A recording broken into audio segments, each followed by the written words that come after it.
मानव समाचार, मानवता के हक में। सबसे पहले अल्लाह रब्बुल इज्जत का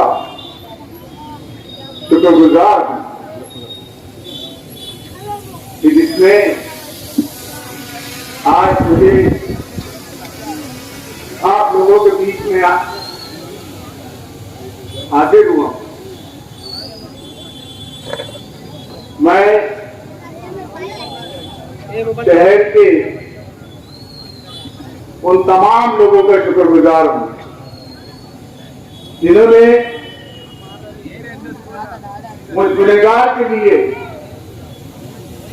दुआएं की, रोजे रखे, नमाजें अदा की।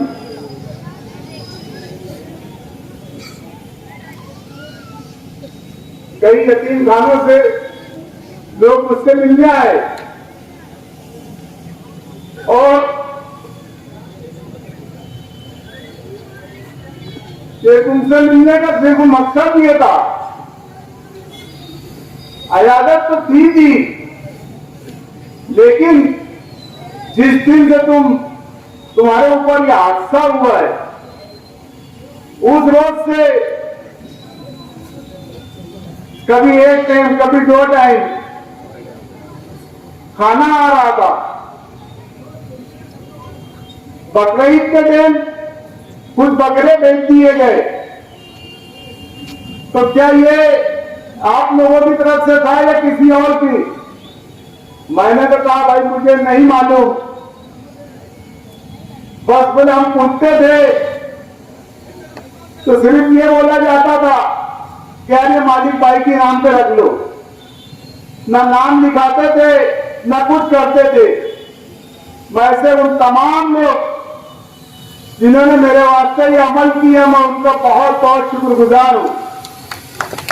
और उन नामालूम लोगों का जिन्होंने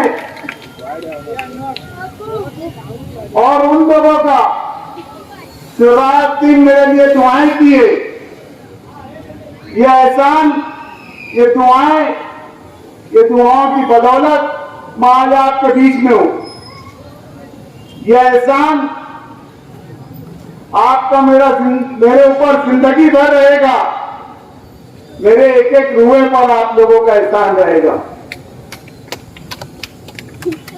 27 तारीख की रात का वाकया है। आयशा नगर, नूरबाग, ये सब इलाकों से मुलाकात का सिलसिला चालू था। मैं मुलाकात कर वापस हो रहा था। तकरीबन रात का 1 बजा था। शाह बिल्डिंग मटेरियल्स के मालिक, मैं नूरबाग से निकलकर जब आगरा रोड पर पहुंचा तो शाह बिल्डिंग मटेरियल्स के मालिक रहमान शाह वहां मौजूद थे अपनी दुकान पर, और उन्होंने मुझे हाथ दिया कि बेटा चाय पी लो। उनकी दावत पर मैं रुक गया और कुछ ही लम्हा गुजराऊंगा। मेरे बैठने के 5-7 मिनट या बहुत ज्यादा अगर पकड़ेंगे तो 10 मिनट, 10 मिनट के अंदर एक मोटरसाइकिल आती है, उसे 2 लोग उस पर सवार होते हैं। गाड़ी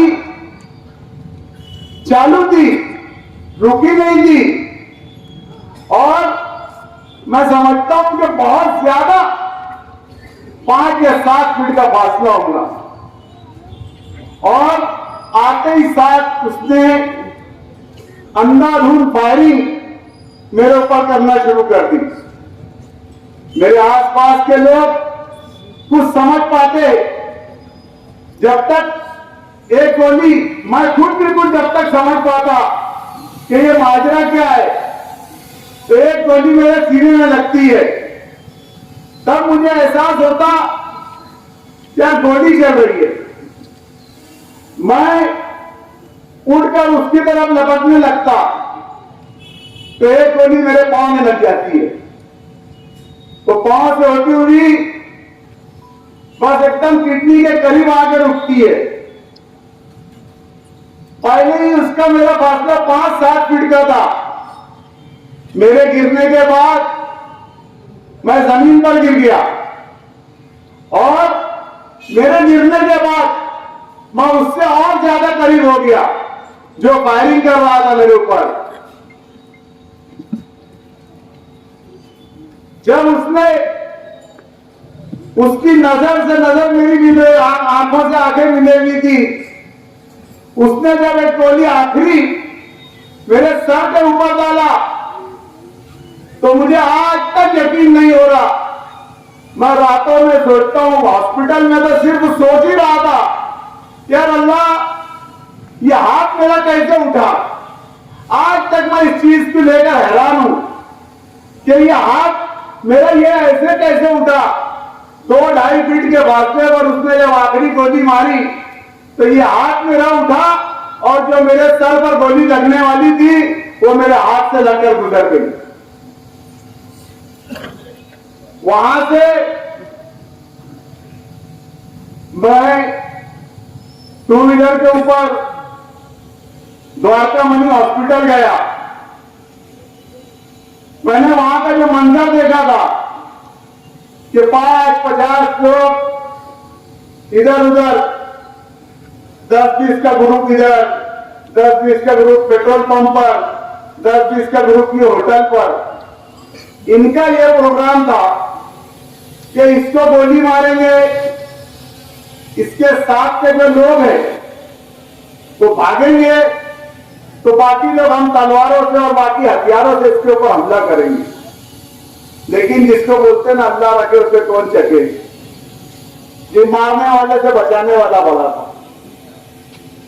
मैं जिस वक्त उठा और उठ के 2 व्हीलर पर बैठा, 2 व्हीलर के ऊपर जब बैठने के बाद मैंने सबसे पहले कलमा पढ़ा, क्योंकि ये जो गोली थी, टांग की गोली तो मेरी टांग लटक चुकी थी, लेकिन ये जो दिल के पास की गोली थी, इसका मुझे एहसास हो गया कि दुनियावी एतबार से शायद अब्दुल मालिक तेरा बुलाना आ गया है। कसम परवरदिगार की, मैंने अल्लाह रब्बुल इज्जत के तरफ, आसमान की तरफ सर उठाया और अल्लाह से सिर्फ एक दुआ किया कि अल्लाह आपकी मर्जी है तो मैं भी राजी आपके पास आने के लिए। बस मुझ बदनसीब के तमाम गुनाहों को माफ कर। और वहां से लेकर हॉस्पिटल तक मैं जब भी पहली मर्तबा हज के लिए गया था तो खाना काबा के ऊपर जब मेरी पहली नजर पड़ी थी तो मैंने सबसे पहली दुआ यही मांगा था कि अल्लाह मौत इज्जत वाली देना और मेरी कौम मिल्लत के लिए शहीद होने वाली मौत देना।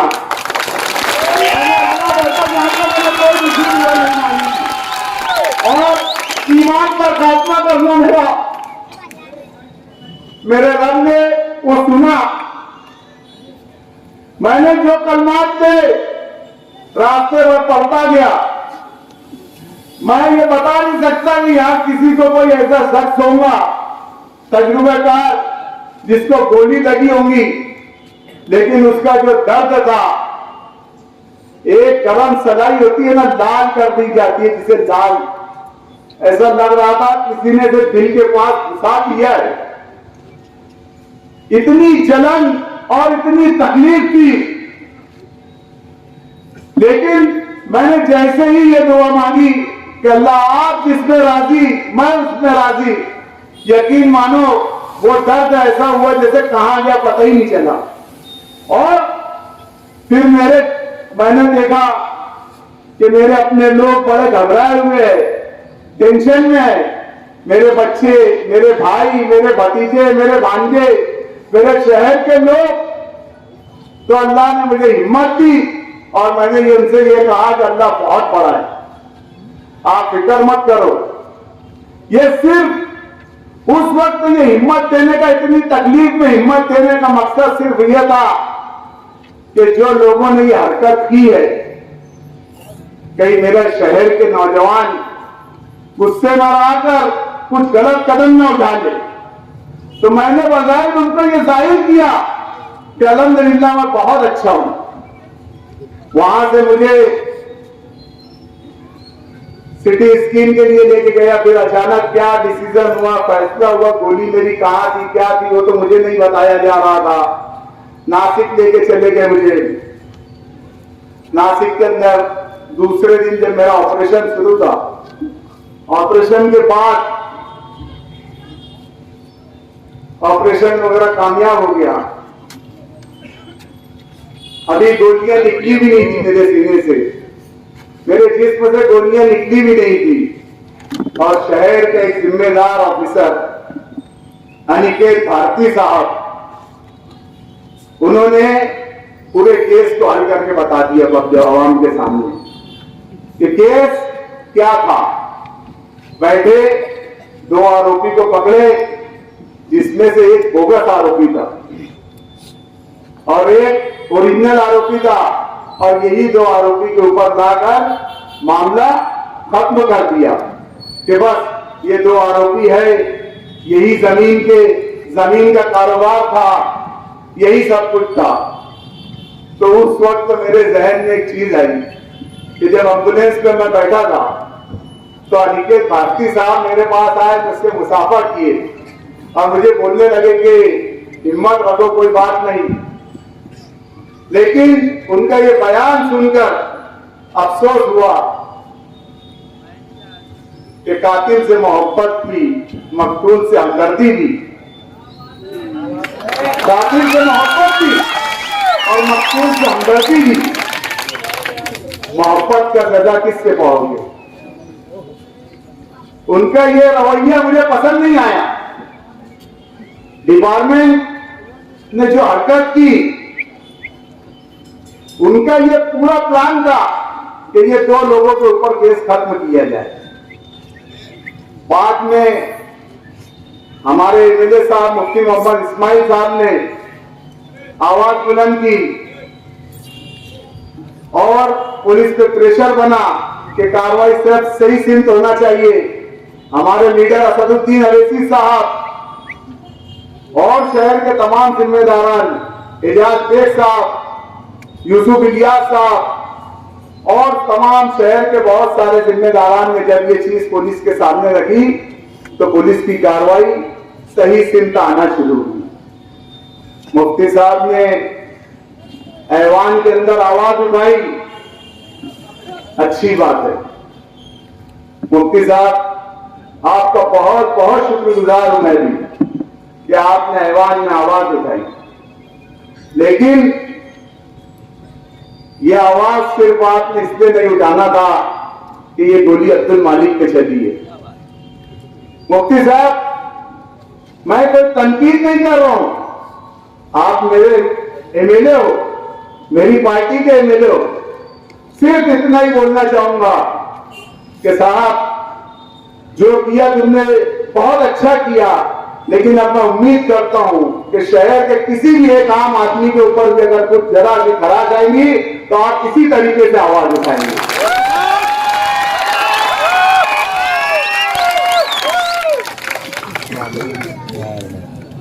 शहर, जैसे कि मैंने बताया कि अनिकेत भारती साहब ने पूरी जांच का रुख ही बदल दिया।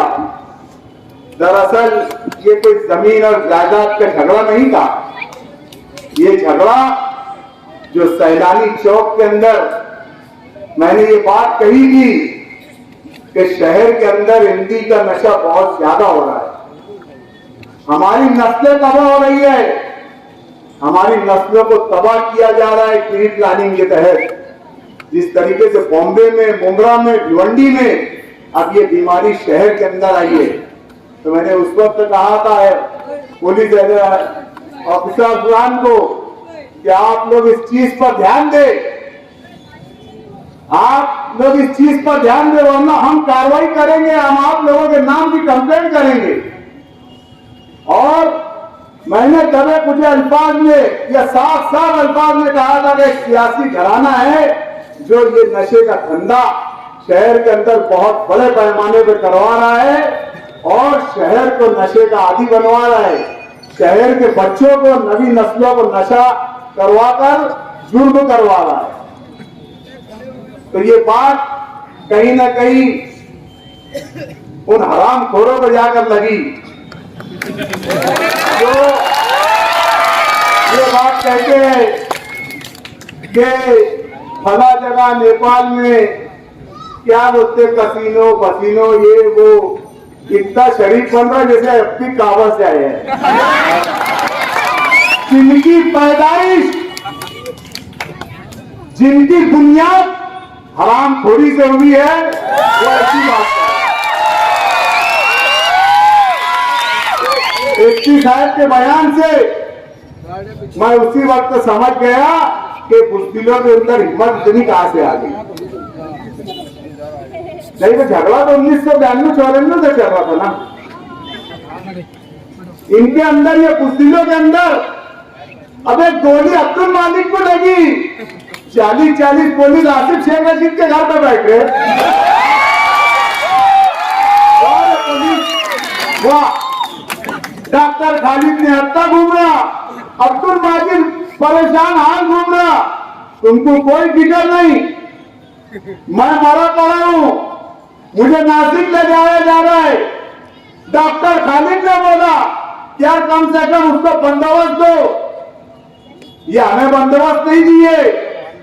इन्होंने कहा बंदोबस्त दिए, वो आसिफ शेख रशीद के घर पर, वो खलील के घर पर, वो अकील के घर पर। तो मुझे बताइए ये माजरा क्या है? और कार्रवाई के नाम पर 2-4 दिन तुमने शहर में बहुत डंडे बरसाए, गरीब आवाम को तकलीफ दी, पान दुकान वालों को मारा जा रहा, होटल वालों को मारा जा रहा, शहर बंद कराया जा रहा और आरोपी मजे से घूम रहे। अरे तुमने तो इतने खबरी फैलाने की तो जरूरत ही नहीं थी, एक ही खबरी मिल गया गांव में। तो इतना बड़ा खबरी तुमको मिल गया। वो बोलता है कि पुलिस से पहले मुझे सब मालूम पड़ता है, यानी इसका मतलब अल्ताफ टकला का मर्डर भी तुझे मालूम है। इसका मतलब आरिफ कुरैशी का मर्डर भी तुझे मालूम है। इसका मतलब सिराज भैवा का मर्डर भी तुझे मालूम है। इसका मतलब सभी एंटी करप्शन का हमला करने वाले भी तुझे मालूम है। इसका मतलब रिजवान सर पर हमला करने वाले भी तुझे मालूम है। इसका मतलब इसराइल इस्सू पे हमला करने वाले भी तुझे मालूम है। इसका मतलब एजाज बेग पर हमला करने वाले भी तुझे मालूम है। इसका मतलब शहर में कहां गांजा बिक रहा, कहां पाउडर बिक रहा, कहां एमडी बिक रही, कहां चरस बिक रहा, कहां कुआं चल रहा, कहां सट्टा चल रहा, यह सब तुझे मालूम है। और यही तो मालूम रहता। तुझे इतनी अंदर की रिपोर्ट है तो सारे शहर का 2 नंबर के धंधे चला रहे, तुम क्या समझ रहे? ये 2-3 मूंगफली के दाने मेरी जिस्म में डाल के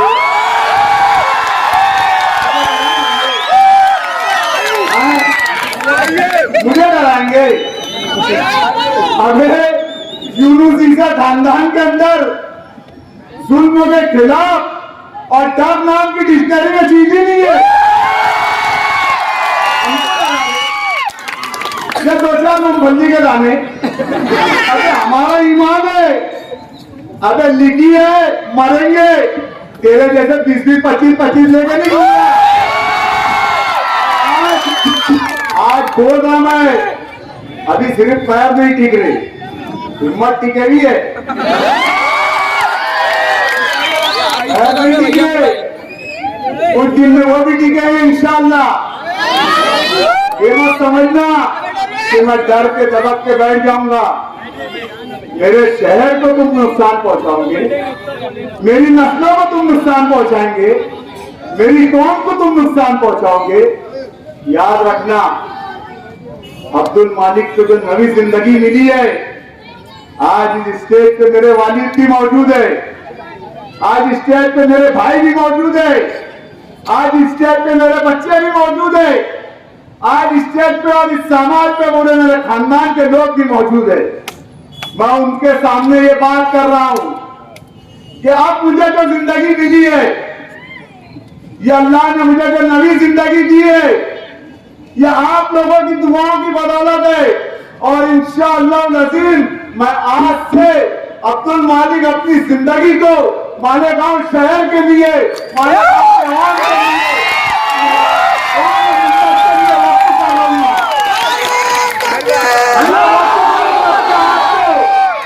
मैं घर से नहीं निकलूंगा। मैं इस नशे के खिलाफ, इस बुराई के खिलाफ आज मैं कोई सियासी तकरीर नहीं कर रहा हूं। मुझे सिर्फ और मेरे शहर का मुस्तकबिल बचाना है। कौन लड़ेगा लड़ाई? अरे हम लड़ेंगे लड़ाई, हम लड़ेंगे लड़ाई, नशे के खिलाफ लड़ेंगे, गुंडागर्दी के खिलाफ लड़ेंगे, बंदूक के खिलाफ लड़ेंगे। सीने हाजिर है, अरे गोली चलाओ, मारेंगे, कितने मालिक मारेंगे, हर घर से मालिक निकलेगा। लेकिन तुम्हारी दादागिरी, तुम्हारा नशा तो बर्दाश्त नहीं करेंगे। मेरे शहर के सरपरस्तों से भी गुजारिश है कि अपने बच्चों पर ध्यान दो, खास तौर से जो स्कूल पढ़ रहे हैं। हर स्कूल के आसपास एमडी बॉर्डर दिख रहा है, हर स्कूल के। कोई अगर ये सोचता होगा कि मेरा बच्चा अभी तो 14 ही साल का है, मेरा बच्चा तो अभी 13 ही साल का है, लेकिन नहीं, इन हराम खोरों ने प्लानिंग के साथ हमारी नस्लों के अंदर नशा घोल दिया है। मैं कोई सियासी तकरीर नहीं कर रहा हूं, मैं यहां से ये पैगाम देना चाहता हूं कि सारे इख्तिलाफात भूल कर उठो। न तकलीफ, न मोमिन, न अंसारी, न शिया, न सुन्नी, न देवबंदी, हमें इस मिल्लत के लिए लड़ना है। कोई लड़े या ना लड़े, मैं हर हाल में ये लड़ाई लड़ूंगा। शहर के सरपंच अपने बच्चों पर ध्यान दे। ये पहले उन्हें फुकट में देकर आदत लगा रहे हैं, फिर वही बच्चे घर में चोरी कर रहे हैं, फिर वही बच्चे साइकिलें चुरा रहे हैं, फिर वही बच्चे मोटरसाइकिल चुरा रहे हैं। इन लोगों ने एक प्लानिंग के तहत पक्के इलाकों को छोड़ो, कच्चे इलाकों में भी टारगेट किया है। और हमारी डिपार्टमेंट तो इतनी भारी है कि पान की दुकान पे से एक नीमल की पूरी खरीदने वाले को पकड़ लेती। और शहर में ना इड्डी मिल रहा है इनको, ना गांजा मिल रहा। हमारे पुलिस दोरानू बहुत अच्छे। नदी के उस पार मुझे एक जगह बताओ कि जहां एमडी बिक रही है। यही डिपार्टमेंट है ना, यही एसपी है, यही एडिशनल एसपी है, यही डिपोटी है, यही पीआई है कि बाहर के है। नदी के उस पार एक जगह नहीं है जहां एमडी बिक रही है। आगे खोलो। और मैं बेचने वालों को भी ये बात कहूंगा कि ये धंधा बंबई डोगरी से शुरू हुआ था, पठानवाड़ी से, लेकिन ये धंधा उन लोगों ने क्यों बंद कर दिया पता है? ये बेचने वाले सुनो खान से कि आखिर में उनकी बच्चे नशा करने लगे थे। और इस शहर के अंदर जब गर्दा बिकता था तो ये डिपार्टमेंट के लोग जब पैसा लेते थे ना, तो ऐसे कुछ अधिकारी थे जिन्होंने छूट दे के रखे, ऐसे कुछ पुलिस वाले थे। मैं उनको भी ये नसीहत करना चाहता हूं कि तुम ये इस धंधे से बचो, नहीं तो किसी का बच्चा, किसी ऑफिसर का बच्चा एक्सीडेंट में मर गया, जवान बच्चा एक्सीडेंट में मर गया, फांसी ले लिया, जो बोएंगे ना वही काटेंगे। कि डिपार्टमेंट वालों को भी मेरी नसीहत है कि पैसा ले ना तो थोड़ा सोच समझ के लो, नहीं तो ये चीज तुम्हारी नस्लों में भी आने वाली है। तो ये मत समझो पैसा लेके निकल जाएंगे। प्रचार के साथ बैठो बैठो 2 मिनट अभी बाकी है, टाइम बहुत है। 40 के मित्रों के साथ अपनी तकरीर को खत्म करता हूं कि मैं बागी हूं, मैं बागी हूं। जो चाहे मुझ पर जुल्म करो, वो जिनके होठ की जंबिश से, वो जिनकी होठ की लर्जिश से कानून बदलते रहते हैं और मुजरिम पलते रहते हैं, इन चोरों के सरदारों से, इंसाफ के पहरेदारों से मैं बागी हूं। मेरे हाथ में हक का झंडा है, मेरे हाथ में हक का झंडा है, मेरे सर पे जुल्म का फंदा है। मैं मरने से का डरता हूं, मैं आपकी खातिर जिंदा हूं। मेरे खून का सूरज